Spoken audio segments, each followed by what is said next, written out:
Herkese merhaba arkadaşlar. Bugün sizinle birlikte Zafer Parkı'na gideceğiz.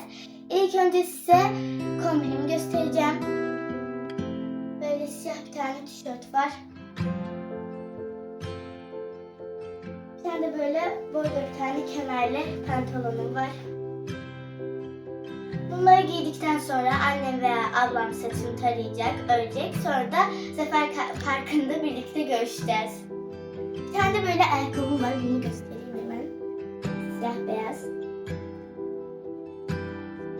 Arkadaşlar son halim böyle. Ablam saçını taradı. Şimdi montumu giyinip gideceğim arabaya. Arkadaşlar yoldayız şu anda. Bu benim dünya tatlısı. Erkek kardeşim Mustafa Kemal. Bu da bizim komşumuz Cahit. Hem arkadaşımız hem komşumuz. Gidiyoruz şu an.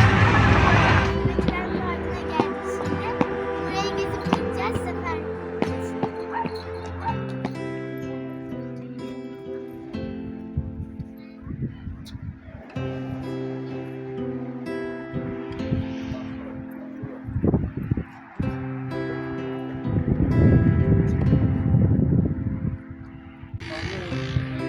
Azerbaycan'ın işgalden azad olunmuş şehirleri ve kentleri.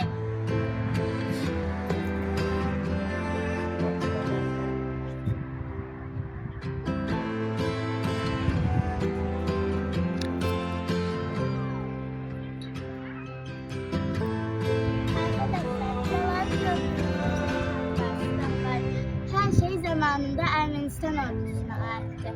Ama artık bizim Ganimetler Parkı'nda yer alıyor. Ermenistan ordusunun tankının arkasında bizim üç renkli Azerbaycan bayrağımızın olması beni çok gururlandırdı.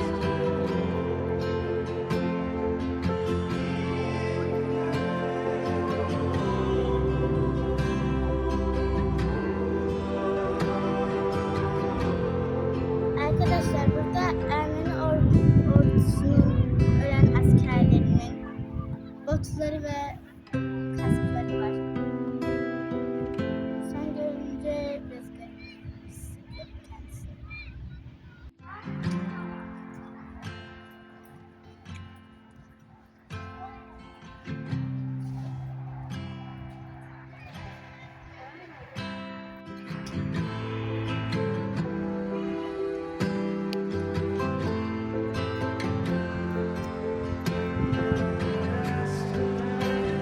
Arkamda gördüğünüz yük arabası Hadrut'ta bizim askerler vurmuşlar. Ermenistan'a aitti. Yanmış resmen.